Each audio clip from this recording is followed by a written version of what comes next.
Shalom everyone. Hanukkah has arrived, but this year it's different. Our hearts are with the 137 abductees who are still held hostage in Gaza, with the hundreds of broken, concerned and mourning families, and of course with all the brave soldiers fighting to bring the hostages back and to vanquish Hamas once and for all. What can we who are not on the battlefield do to support the fighters, to help them achieve victory like the ones the Maccabees had all those years ago when they defeated the Greeks? We can empower them by reconnecting to our Jewish roots through the Torah, through Jewish wisdom, through our commandments, customs, and holidays. Hanukkah in particular has a beautiful lesson to teach us that can truly inspire us during this hard time. The Jewish sages likened the kingdom of Greece to a leopard. And a leopard is described as az, bold or fierce. As the saying goes, have a az kanamir, you should be as bold as a leopard. Now the word az is of course the root of Aza or Gaza. So there is this deep subterranean connection between the Greek kingdom of old and modern day Aza, because they're both connected to this word az, bold. The upshot of this is that to defeat a bold, fierce leopard, we too must become one. And Hanukkah is the time to be inspired to do so. But how can we be bold and fierce without succumbing to the temptation to be like Hamas? We want to defeat them, not resemble them. Well, we need what is called azut dikdusha, holy boldness. It's a tricky balance, a combination of being bold and fierce on the one hand and being holy, sacred on the other hand. How can we achieve this balance? How can we maintain it? The answer lies, interestingly enough, in the central commandment of Hanukkah, the lighting of the candles. Now, in Hanukkah, we really celebrate two different miracles. The first miracle is relatively mundane, a miracle that was, so to speak, enclosed or integrated into the laws of nature. This is the miracle of the war. In the war, we were few fighting many. We were a weak army fighting a strong army, and yet we won. Now, in our current conflict with Gaza, we seem to have more power, but really, if you consider the immense support Hamas is receiving from Iran and much of the Muslim world, in addition to being backed by Western anti-Semitism, such as the one emanating from US campuses, the modern heirs of Greek wisdom, then really we seem to be once again a few against many. Now, all this is just the first miracle. The second miracle was completely supernatural. This is the miracle of the cruse of olive oil, pach hashemen. The Greeks conquered the Holy Temple and they defiled all the oils. And when the Maccabees reconquered it, there was nothing to light the menorah with. Finally, they found a small cruse of oil, a little container, sealed no less with the seal of the high priest. And this had escaped the eyes of the Greeks.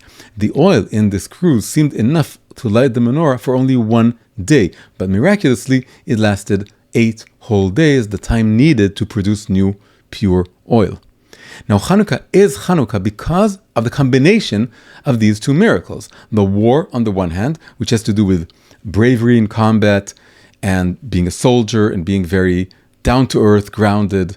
Again, it's a mundane miracle, relatively speaking. And the other miracle is the miracle of the cruse of oil, which is all about bringing light and purity and holiness to the Holy Temple.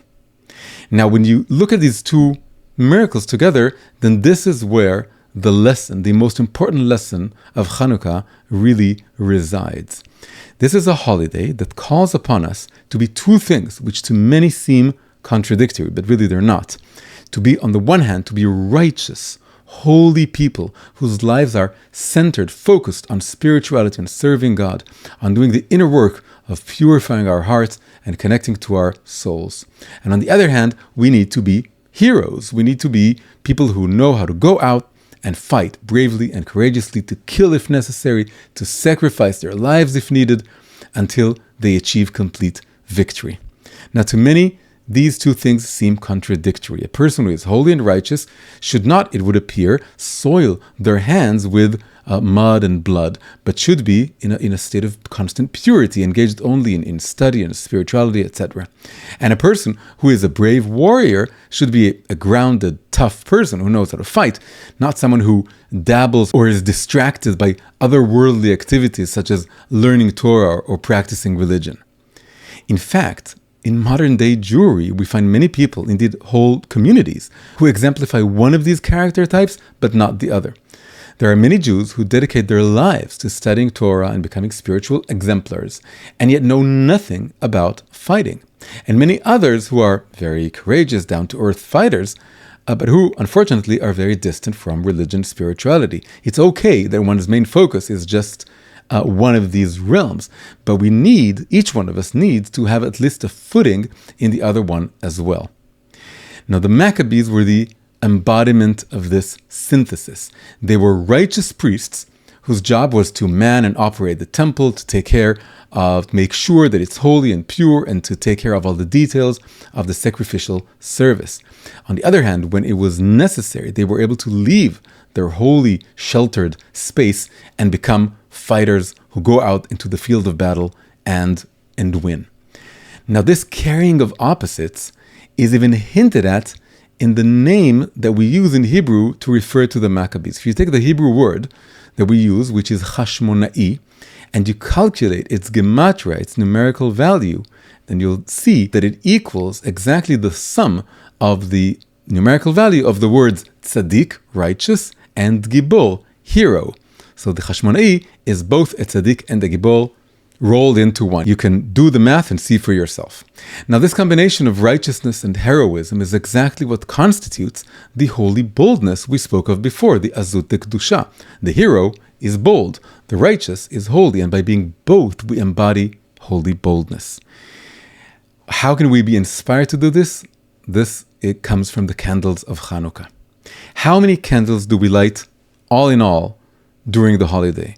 So not including the shamashim, which are literally the servants who assist in lighting the Hanukkah candles. They're not part of the actual commandment itself. If you ignore them, then altogether we light a total of 36 candles. If you take 1 plus 2 plus 3, etc. until 8, altogether it adds up to 36. Now, does this number remind you of anything? Well, this is exactly the number of righteous people that, according to tradition, exist in the world at any given moment, the Lamed Vav Tzadikim. Somewhere in the world, there are 36 righteous people. And in Hanukkah, every day, every time we light another candle, it's as if we're summoning those souls to dwell with us, to be present with us during that moment, to enlighten us. Now, 36 also has another meaning. It also hints at another group of people. If you open the second book of Samuel, chapter 23, you see a list of David's heroes, the heroes that surrounded him, that would be close to him. And how many are there? You guessed it, exactly 36. Same number.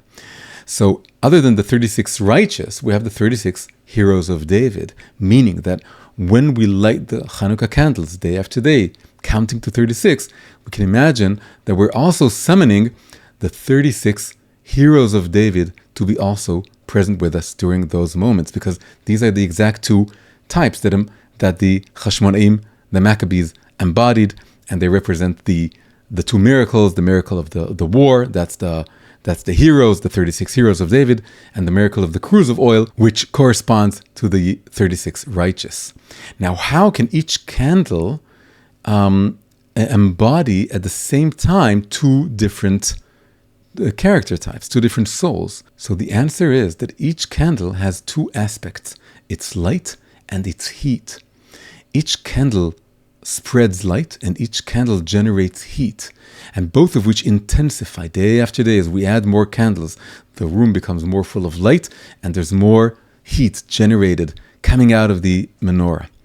Now we can imagine lighting the candles, that in the light aspect of each candle, the light that comes out of it, that's where the righteous are present. The righteous are souls of light, we can say. As we mentioned before, the miracle of the righteous was the miracle of the cruse of oil, and that brought light to to the temple. At the same time, from the same candle, the heat aspect of it, this is where the heroes reside. The heroes are people of war, and war is associated with heat. In fact, the Hebrew word for war, milchama, contains within it the word for hot, cham, right? Cham and milchama goes together. Outwardly, in a war, there's the physical heat of the battle, but inwardly, even more importantly, there's the warmth inside the soldier's heart. That's the brotherhood that unites them, the courage that helps them fight the war and win the war.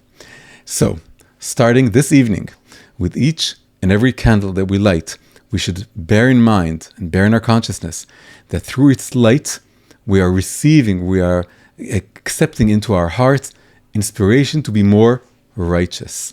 Right? We want the light of the candle to illuminate us and illuminate our souls. At the same time, by experiencing, by feeling the heat of the candles, we can gain the strength to become more heroic, braver heroes of our personal adventure and our personal collective adventure in life. And when we all become heroic and righteous together enough, then we can go back, we can win the war, and we can go back to doing what we really want to do. We're not into wars. We're not initiating wars. We accept the challenge of war when we have to. But really, what we want to do is we want to live in our land, and we want to use that place and our connection to our roots, our spiritual roots, in order to spread the light and warmth of Judaism, of the Torah, to the whole world. Amen. May all this come to pass. And meanwhile, may we all have a very, very happy Hanukkah.